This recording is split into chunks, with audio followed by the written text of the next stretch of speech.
September 14th, 1944, 8:47 inches the morning, near Arracourt, France.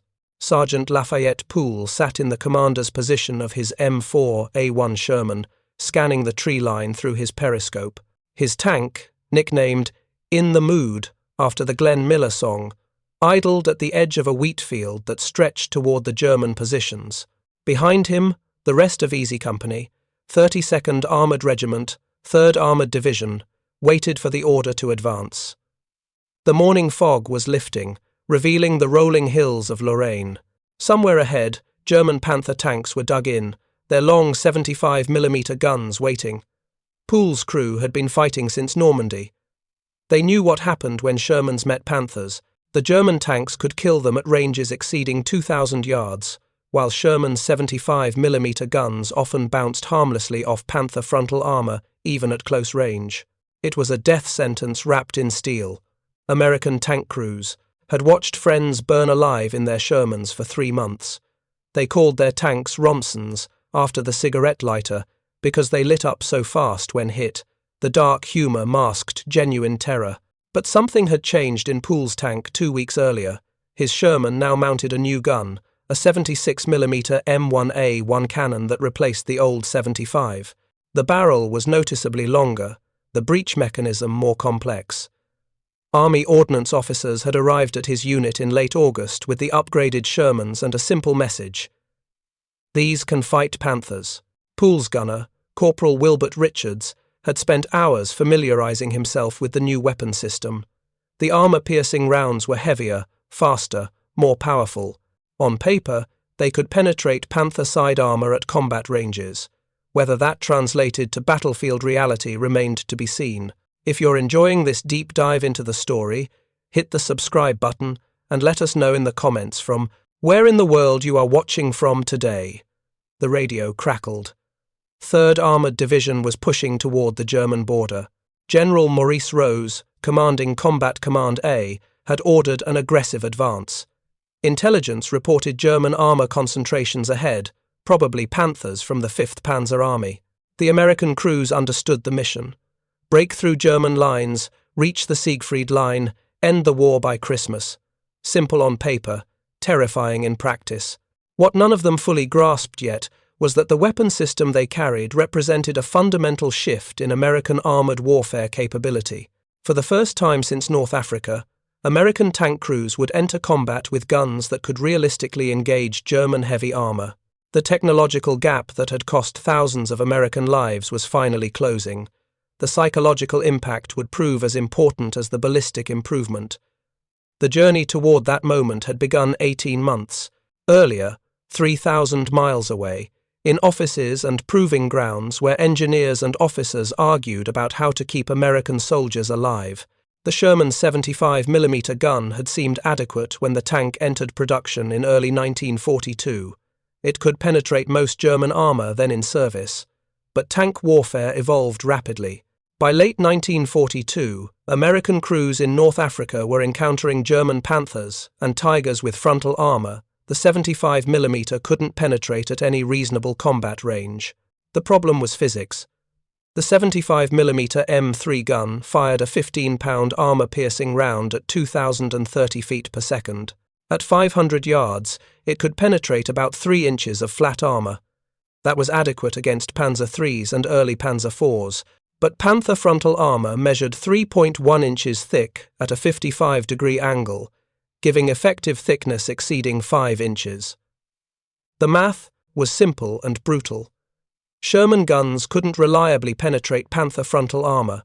Panther guns could reliably penetrate Sherman armor from any angle at virtually any range. Aberdeen Proving Ground, Maryland. Winter 1943. Engineers from the Ordnance Department gathered to test possible solutions. They had identified the problem clearly. American tank guns were obsolete against modern German armor. The question was what to do about it. Some argued for completely new tank designs. Others pointed out that it would take years, and the Sherman production lines were already running at maximum capacity. Retooling for a new design would cause devastating delays. The compromise solution came from examining what already existed. The Army had developed a 3-inch anti-aircraft gun designated the M7. This weapon fired a heavier projectile at higher velocity than the Sherman's 75mm. Engineers proposed adapting this gun for tank use. The resulting weapon, designated the 76mm M1, was actually a 3-inch gun, with the designation changed to avoid confusion with the older 3-inch gun M5.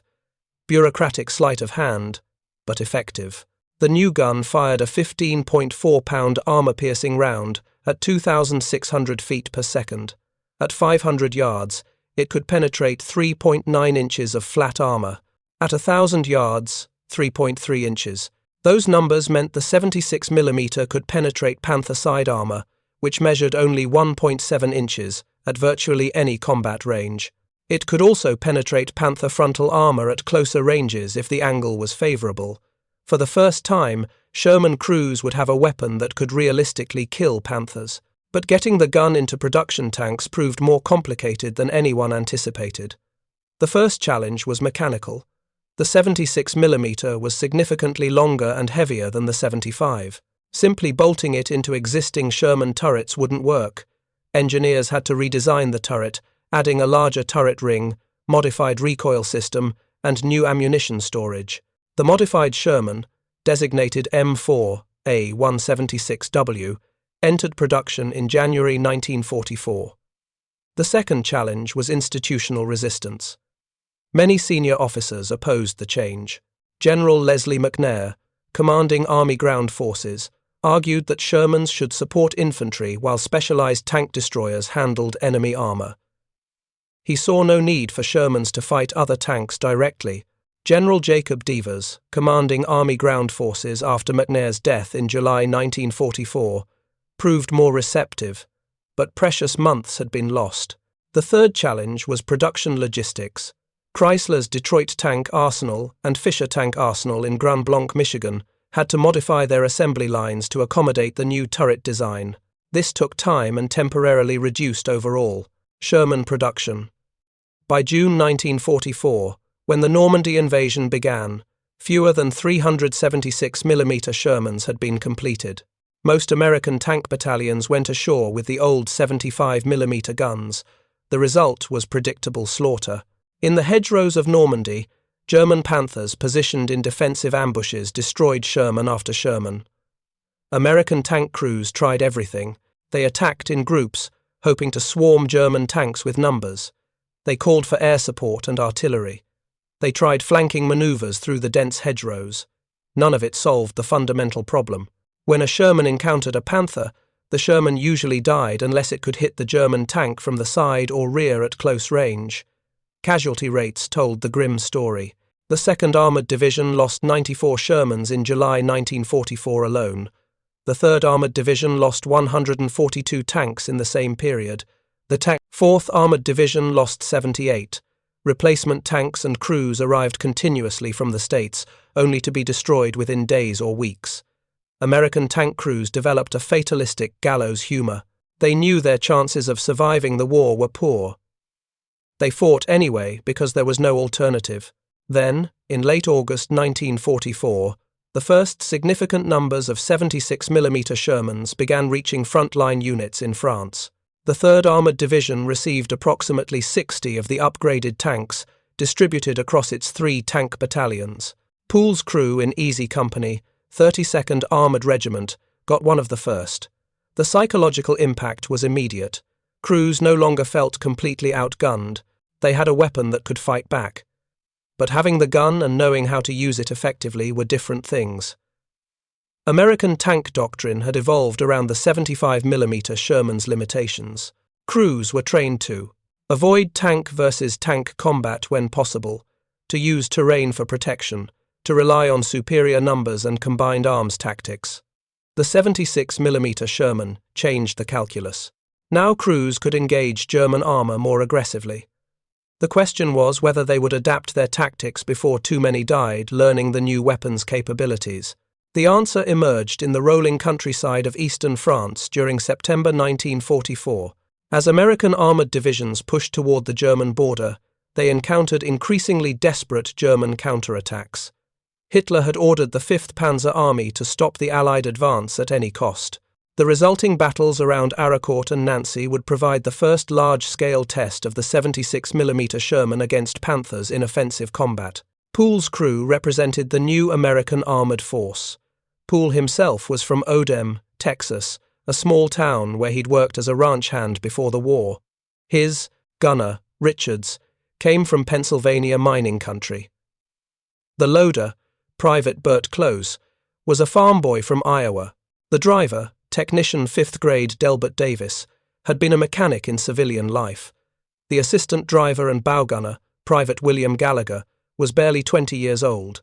They were ordinary young men thrust into extraordinary circumstances, given a new weapon, and told to figure out how to use it before the Germans killed them. The tactical situation in early September 1944 was fluid and dangerous. The 3rd Armoured Division had broken out of the Normandy hedgerows in late July during Operation Cobra. For 6 weeks, they had raced across France, covering hundreds of miles with minimal German resistance. Hitler's forces were in full retreat, trying to reach defensive positions along the German border. American commanders believed the war might end by autumn if they could maintain the momentum, but supply lines were stretched to the breaking point. General George Patton's 3rd Army, which included the 3rd Armoured Division, was running low on fuel and ammunition. The famous Red Ball Express, a truck convoy system that ran supplies from Normandy beaches to frontline units, operated 24 hours a day but couldn't keep up with demand. American tanks were advancing faster than supplies could follow. German commanders recognized the opportunity. If they could counterattack while American units were extended and low on supplies, they might halt the Allied advance long enough to establish defensive positions. Hitler personally ordered the 5th Panzer Army to attack American positions around Nancy and Arracourt. The German force included the 111th and 113th Panzer Brigades, newly formed units equipped with Panthers fresh from the factory. The German plan was simple: concentrate armoured forces, strike American flanks, destroy isolated units, force a general withdrawal. On paper, it should work. The Germans had approximately 200 tanks, including about 120 Panthers. The Americans in the sector had fewer than 200 Shermans total, many of them the older 75mm versions. German commanders expected their superior armour and guns to dominate the battlefield, just as they had in Normandy. What the Germans didn't know was that a significant number of American tanks now mounted the 76mm gun. German intelligence had identified the new weapon through prisoner interrogations and examination of destroyed American tanks, but they underestimated how many were in service and how much the improved gun changed American tactical capabilities. This intelligence failure would prove costly. September 19, 1944. The battle began at dawn when German Panthers attacked American positions around Arracourt. Morning fog reduced visibility to less than 300 yards. Perfect conditions for ambush. American tank, destroyer crews from the 704th Tank Destroyer Battalion, equipped with M18 Hellcats, had positioned themselves on high ground overlooking the approaches to American lines. They had clear fields of fire into the valley below where German tanks would have to advance. The Panthers came in column formation, confident their frontal armour made them invulnerable to American guns. They expected to catch American forces by surprise and overrun their positions before effective resistance could be organized. Instead, they rolled directly into a carefully prepared killing zone. When the Panthers reached about 800 yards from American positions, the Hellcats and 76mm Shermans opened fire simultaneously from multiple directions. The first volley was devastating. Panthers exploded as armour-piercing rounds punched through their thinner side armour. German crews tried to return fire but couldn't locate American positions through the fog and smoke. By the time they identified where shots were coming from, American tanks had displaced to new positions. The fog that was supposed to cover the German advance instead provided perfect concealment for American defenders. Pool's tank engaged a Panther at approximately 700 yards. Richards, the gunner, aimed carefully at the German tank's side armour, which was exposed as the Panther attempted to turn toward a different threat. He squeezed the trigger. The 76mm gun roared, its distinctive crack sharper than the old 75. The armor-piercing round struck the Panther just below the turret ring. The penetrator punched through the German tank's side armor and detonated inside the crew compartment. Flames erupted from the Panther's hatches within seconds. The crew bailed out, their vehicle destroyed. Richards sat stunned for a moment, hardly believing what had just happened. They had killed a Panther from the side at 700 yards with a single shot. The new gun actually worked. The psychological impact on the crew was profound. For 3 months, they had fought knowing that Panthers were essentially invincible from the front. Now they had a weapon that could kill them when properly employed. The fear didn't disappear, but it became manageable. The fighting continued for 10 days. Every morning, German commanders sent Panthers forward. Every morning, American tank crews and tank destroyers tore them apart. The pattern became predictable. German armor would advance, expecting to dominate through superior firepower and protection. American forces would use terrain, concealment, and their now adequate guns to engage from favorable angles. Panthers would burn. September 23rd brought a particularly significant engagement.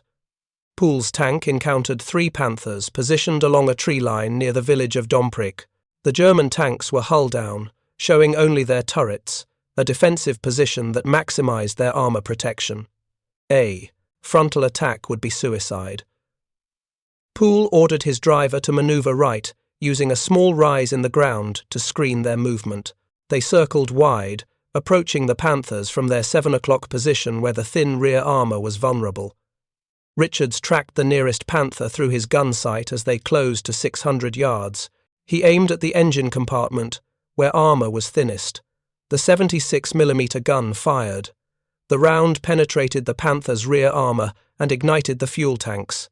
The German tank exploded spectacularly, ammunition cooking off in a series of secondary explosions that threw debris 100 feet into the air. The other 2 Panthers immediately began rotating their turrets toward Pool's Sherman, but Pool had already ordered his driver to reverse behind the rise.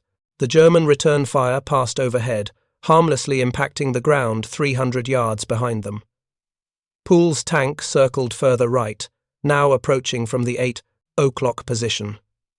They emerged from cover just long enough for Richards to fire at the 2nd Panther's side armor. Another penetrating hit, another burning German tank. The 3rd Panther commander, seeing 2 of his platoon mates destroyed in less than 2 minutes, decided discretion was the better part of valor. He ordered his driver to retreat. The massive 45-ton tank backed rapidly away from the tree line, exposing its thin rear armor. Richards fired a 3rd time. The round struck the Panther's engine deck, penetrating and destroying the power plant. The German tank coasted to a halt, immobilized and vulnerable. The crew bailed out before American infantry could close in. 3 Panthers were destroyed in approximately 3 minutes. Pool's crew had used speed, maneuver, and their new gun to completely dominate German armor that should have been superior. The engagement demonstrated everything the 76mm Sherman could accomplish when properly employed. Don't fight Panthers head-on where their armor advantage matters. Use mobility to dictate engagement terms. Strike from angles where their armor can't protect them. The new gun made this tactic viable because it could penetrate Panther armor at reasonable combat ranges when fired at side or rear armor. If you find this story engaging, please take a moment to subscribe and enable notifications. It helps us continue producing in-depth content like this. By September 30th, the German counterattack around Arracourt had collapsed completely. 5th Panzer Army had lost over 200 tanks, including at least 86 Panthers confirmed destroyed. American losses were significantly lower, approximately 40 tanks total. The kill ratio shocked German commanders who had expected their Panthers to dominate just as they had in Normandy. Something had changed. American Shermans were now killing Panthers in numbers that shouldn't be possible. German intelligence officers interrogated captured American tank crews, trying to understand what had happened. The prisoners mentioned the new 76mm gun, but German analysts initially dismissed this as insignificant. A slightly larger gun couldn't possibly explain such a dramatic reversal. They assumed American tactics had improved, or that German crews were poorly trained recruits. The truth, that American industrial capacity had responded to German technological superiority by producing and fielding an improved weapon in massive numbers, was too psychologically threatening to accept. The technical specifications told the story of how American engineering had closed the gap. The Sherman 75mm M3 gun that equipped most American tanks through mid-1944 fired an armor-piercing M61 round, weighing 15 pounds at a muzzle velocity of 2,030 feet per second. At 500 yards, this round could penetrate approximately 3 inches of homogeneous armor plate at 0 degrees angle. Against sloped armor, penetration dropped dramatically. The Panther's frontal armor, 3.1 inches thick at 55 degrees, was essentially immune to the 75mm at any range beyond point blank. The 76mm M4A1 gun changed everything. It fired an armor-piercing M79 round weighing 15.4 pounds at 2,600 feet per second. That 570 feet per second velocity increase translated to dramatically improved penetration. At 500 yards, the M79 could penetrate 3.9 inches of flat armor. At 1,000 yards, 3.3 inches. At 1,500 yards, still 2.9 inches. These numbers meant the 76mm could penetrate Panther side armor, measuring 1.7 inches, at essentially any battlefield range. But the real breakthrough came with the introduction of high-velocity armor-piercing rounds, designated HVAP, using tungsten carbide cores. These specialized rounds could penetrate over 7 inches of armor at 500 yards and 5 inches at 1,000 yards. When firing HVAP ammunition, the 76mm Sherman could penetrate Panther frontal armor at ranges under 1,000 yards if the angle was even slightly favorable. For the first time, American tank crews didn't need perfect flanking positions to kill Panthers. They could engage from the front if necessary, though side and rear shots remained preferable. The gun's improved performance came from multiple engineering improvements. The longer barrel, 52 calibers compared to the 75mm 37 calibers, gave the propellant more time to accelerate the projectile. The higher chamber pressure, achieved through improved metallurgy and breech design, increased muzzle velocity. The heavier projectile carried more kinetic energy to the target. Together, these improvements gave American tank crews a weapon that could realistically compete with German guns for the first time in the war. German tank crews who survived encounters with 76mm Shermans reported being shocked by the new weapon's effectiveness. They had grown accustomed to Sherman rounds bouncing harmlessly off their frontal armor. Suddenly, rounds were penetrating side armor from ranges they considered safe. Panther commanders who had fought aggressively in Normandy became cautious in Lorraine, unsure whether that Sherman in the distance mounted the old 75 or the new 76mm gun. This uncertainty alone changed battlefield dynamics, forcing German armor to fight more defensively. Production numbers demonstrated American industrial dominance. Between January and December 1944, American factories produced approximately 4,076mm Shermans. By war's end in May 1945, over 8,000 had been manufactured.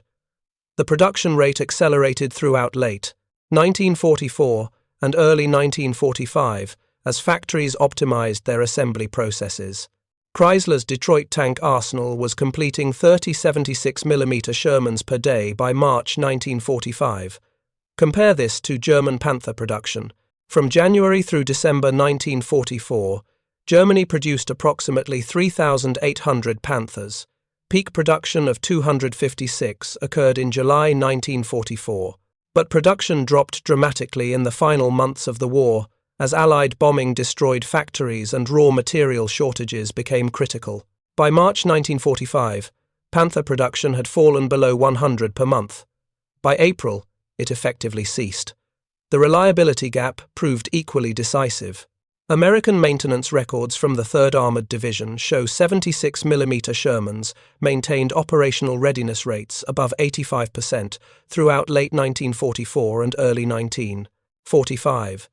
When a Sherman broke down, crews could usually repair it within hours using basic tools and common spare parts. The engine, transmission, and suspension components were simple and robust. Replacement parts were abundant, shipped from the States in massive quantities. German Panthers continued suffering catastrophic mechanical failures. The final drive, connecting the engine to the tracks, remained the most common failure point. Under combat conditions with inexperienced drivers, the average Panther final drive lasted approximately 150 kilometers before failing. Transmission problems plagued the design throughout its production run. The interleaved road wheels, while providing excellent weight distribution and ride quality, became nightmares in winter conditions when mud and snow froze between the wheels, immobilizing 45-ton tanks overnight. German maintenance records from Panzer Lehr Division in late 1944 show operational readiness, rates for Panthers fluctuating between 30 and 50%. On any given day, half or more of their Panthers were non-operational, waiting for spare parts that never arrived or undergoing repairs that took days or weeks. American units maintained consistent combat strength because their vehicles kept running. German units fought at half strength or less because their superior tanks sat broken beside the roads. The tactical revolution extended beyond simple firepower improvements. American commanders developed new doctrine specifically for 76mm Shermans.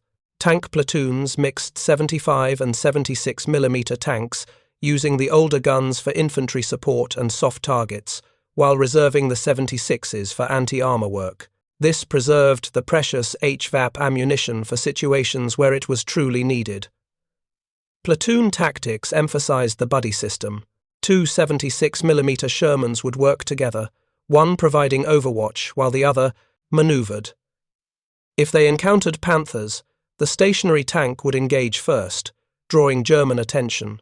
While the Panther rotated its turret toward that threat, the second Sherman would flank and strike from a different angle. German crews found themselves constantly reacting, unable to concentrate on single threats because American tanks attacked from multiple directions simultaneously. Communications improved dramatically. By late 1944, most American tanks mounted improved SCR 508 and SCR 528 radio sets that provided reliable voice communication between tanks within a platoon and between platoons and company commanders. This allowed coordinated maneuvers that German units, often relying on flag signals and visual communications, couldn't match. American tank platoons fought as integrated teams. German Panthers often fought as individuals or pairs, lacking the communications equipment for complex coordinated tactics. Air-ground coordination gave Americans another advantage. Forward air controllers attached to tank units could call in P-47 Thunderbolts and P-51 Mustangs within minutes. These fighter bombers, armed with rockets and bombs, could destroy Panthers that American tanks couldn't safely engage. German armor operating in daylight faced constant threat from American aircraft. By late 1944, the Luftwaffe rarely appeared over the battlefield. German tanks moved primarily at night and hid during the day, dramatically reducing their combat effectiveness. The psychological transformation in American tank crews was profound and measurable. Before receiving 76mm Shermans, crews reported high anxiety levels when facing German armor. Medical officers documented increased cases of combat fatigue, psychosomatic illness, and battlefield stress reactions in tank units. The knowledge that they drove vehicles inferior to enemy tanks created a pervasive sense of helplessness that eroded morale and combat effectiveness. After transitioning to 76mm Shermans, reported stress levels decreased noticeably. Crews felt they had a fighting chance. The new gun didn't make them invincible, but it made survival possible through skill and tactics rather than luck alone. Combat after-action reports from late 1944 show more aggressive American tank tactics, more willingness to engage German armor, more confidence in closing with the enemy. The weapon itself improved performance, but the psychological impact of having an adequate weapon may have been equally important. German tank crews experienced the opposite psychological trajectory. Through most of 1944, Panther crews maintained confidence in their technological superiority. They knew American Shermans couldn't penetrate their frontal armor. This knowledge allowed aggressive tactics and bold maneuvers, Even when outnumbered, Panther crews felt they could dominate through superior firepower and protection. The encounters with 76mm Shermans shattered this confidence. German crews began reporting that some American tanks could now penetrate Panther armor from angles and ranges previously considered safe. Intelligence officers couldn't determine which Shermans mounted the new gun just by looking at them. The silhouette was nearly identical to the old 75mm version. Only the slightly longer barrel gave any indication, and that was difficult to judge at combat ranges. This uncertainty proved devastating to German morale. Panther commanders no longer knew whether they faced easy targets or dangerous opponents. Every Sherman became potentially lethal. The aggressive tactics that had worked in Normandy became suicidal in Lorraine. German armor transitioned from hunting American tanks to being hunted by them. The psychological reversal happened in weeks, the direct result of American industry fielding an improved weapon in decisive numbers. Lafayette Pool's combat record demonstrated what the 76mm Sherman could accomplish in skilled hands. Between June 6 and September 19, 1944, Pool's crew destroyed 12 German tanks, 23 self-propelled guns, and over 250 wheeled vehicles. That made him the most successful American tank commander in the European theater. His technique was simple but effective. Never engage German armor frontally unless absolutely necessary. Use speed and maneuver to attack from flanks or rear. Fire from cover whenever possible. Shoot and move constantly to avoid becoming a stationary target. On September 15th, Pool's tank engaged 5 German tanks in a single afternoon near Mons. He used terrain brilliantly, approaching from unexpected angles, firing quickly, then displacing before German crews could respond. All 5 German tanks were destroyed without Pool's Sherman taking a single hit. His crew's confidence in the 76mm gun allowed the aggressive maneuvering that made such victories possible. But Pool's luck ran out on September 19th. While supporting infantry near Stolberg, Germany, his Sherman was hit by German anti-tank fire. The round penetrated the turret, wounding Pool severely. He survived but lost a leg and spent months in hospitals recovering. His replacement commander inherited a veteran crew and an excellent tank, but Pool's departure marked the end of an era. He had proven what the 76mm Sherman could accomplish, establishing tactics and techniques that other crews would emulate for the rest of the war. The winter battles of 1944 through 45 demonstrated the 76mm Sherman's capabilities across different terrain and weather conditions. During the Battle of the Bulge in December 1944, American tank units equipped with 76mm guns provided crucial firepower against German armoured spearheads. The 4th Armoured Division, fighting to relieve surrounded American forces at Bastogne, used its 76mm Shermans to destroy German Panthers and Tigers that blocked the relief corridor. In the Ardennes forests, where engagement ranges were often under 500 yards, the 76mm proved particularly effective. German armour's long-range advantages meant nothing in terrain where visibility rarely exceeded a few hundred yards. American crews used the forest to close with German tanks, striking from ambush positions at ranges where the 76mm could penetrate even frontal armour if the angle was favourable. The desperate fighting from December 16th through January 25th demonstrated that American tank crews with adequate weapons could match German veterans in close-quarters combat. The final advance into Germany from February through May 1945 saw 76mm Shermans performing the missions they had been designed for. As American armies crossed the Rhine and drove deep into German territory, armoured spearheads led the advance. German resistance, while occasionally fierce, was increasingly disorganised. Fuel shortages immobilised German tanks. Ammunition ran out. Replacement parts vanished. Even the mighty Panthers and Tigers became stationary pillboxes, unable to maneuver or retreat. American tank units maintained operational tempo because their vehicles kept running and supplies kept arriving. The logistical system that supported American armour was as important as the weapons themselves. Every 76mm Sherman carried into combat was backed by thousands of support personnel, hundreds of trucks carrying fuel and ammunition, repair facilities, replacement crews, spare parts, and a production system that could replace any losses. Germany had no equivalent system by 1945. Their armoured forces withered not from combat losses alone, but from systemic collapse of their entire military-industrial complex. The final statistics told the story. From September 1944 through May 1945, American tank units in Europe destroyed approximately 3,000 German tanks confirmed, including over 800 Panthers. American tank losses in the same period totaled approximately 1,400, many to anti-tank guns, mines, and other non-tank threats, rather than in tank versus tank combat. The kill ratio had reversed from Normandy's dark days. American armor now dominated German armor when they met in battle. The 76mm Sherman's success validated a fundamental principle of modern warfare. Adequate weapons produced in overwhelming numbers and supplied reliably beat superior weapons produced in limited quantities and unsupported logistically. Germany's Panthers were magnificent machines on paper, but magnificence means nothing when the vehicles don't work, can't be repaired, lack fuel to move, and face enemies who can actually hurt them. American industrial capacity was the ultimate weapon. When German technological superiority threatened American soldiers, American industry responded by designing improved weapons, transitioning production lines, and fielding new equipment in massive quantities within months.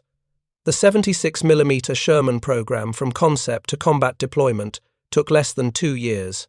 That speed of response, that industrial flexibility, was something Germany couldn't match even at the height of its power. The human cost of the initial delay haunted American commanders. How many tank crews died in inadequate 75mm Shermans during June, July, and August 1944, while 76mm versions sat in depots awaiting distribution? How many lives would have been saved if the improved Shermans had been available for the Normandy invasion? These questions had no satisfactory answers. Bureaucratic delays, doctrinal disputes, and production challenges had cost American lives unnecessarily. The lessons learned influenced post-war American armor development, ensuring that future equipment programs prioritized getting improved weapons to soldiers as quickly as possible. The legacy of the 76mm Sherman extended beyond World War II. The gun system influenced post-war tank design philosophy. The T-26 heavy tank, later designated the M26 Pershing, mounted a 90mm gun that was essentially a scaled-up version of the 76mm. The M46, M47, and M48 pattern tanks that equipped American and Allied forces through the 1950s and 60s traced their lineage directly back to lessons learned from the 76mm Sherman program. The tactical lessons proved equally enduring. Speed and maneuver can overcome armor superiority. Flanking attacks beat frontal assaults. Combined arms tactics, integrating tanks with infantry, artillery, and air support, multiply effectiveness. Reliable weapons beat sophisticated weapons if the sophisticated weapons don't work. These principles, validated by 76mm Sherman crews in combat, became foundational doctrine for American armored forces. The German tank crews who survived encounters with 76mm Shermans carried memories of technological superiority lost. They had entered the war believing German engineering was unmatched, that Panther and Tiger tanks made them invincible. The reality of American industrial might, producing improved weapons in overwhelming numbers, shattered those illusions. Some German veterans later admitted that the appearance of 76mm Shermans in autumn 1944 marked the moment they knew Germany would lose the war. If America could close the tank gun gap, what else could they produce? The transformation took 6 months from the first 76mm Shermans, reaching France in August 1944, to the Rhine crossing in March 1945. In that half-year, American tank crews went from being outgunned and demoralized to confident and aggressive. German tank crews went from dominating the battlefield to being hunted. The weapon itself enabled the change, but the psychological impact of having an adequate weapon may have been equally important. American soldiers fought better when they believed they had tools that could win. Lafayette Pool recovered from his wounds and lived until 2091, dying at age 90. He rarely spoke publicly about his combat experiences, typical of his generation. In private conversations, he credited his crew's survival and success to three factors: excellent crew training, aggressive tactics, and the 76mm gun. Without that improved weapon, he believed his crew would have died in France like so many others. The gun gave them a fighting chance. Skill and luck did the rest. The crew members who fought alongside Pool in the Mood scattered after the war. Wilbert Richards returned to Pennsylvania. Bert Close went back to Iowa farming. Delbert Davis used his mechanical skills to open an auto repair shop. William Gallagher struggled with what would later be recognized as post-traumatic stress disorder, the psychological scars of watching friends burn in tanks. They were ordinary men who had done extraordinary things when given adequate tools and proper training. The 76mm Sherman never achieved the fame of the Pershing or the notoriety of the 75mm. It was a transitional weapon, a stopgap solution to an immediate problem, but it served its purpose perfectly. It kept American soldiers alive while facing German armor. It closed the technological gap at a critical moment. It demonstrated American industrial capacity to rapidly respond to battlefield requirements. In doing so, it helped win the war in Europe. The final lesson from the 76mm Sherman's combat record was simple but profound. Wars are won not by building perfect weapons, but by building good enough weapons in overwhelming numbers, supporting them logistically, training soldiers to use them effectively, and employing them intelligently. The Germans built masterpieces. The Americans built winners. When the war ended in May 1945, it was American Shermans, including thousands of 76mm versions, sitting in Berlin. The Panthers sat abandoned beside roads throughout Germany, monuments to the failure of unsupported technological superiority. Thank you for watching. For more detailed historical breakdowns, check out the other videos on your screen now and don't forget to subscribe.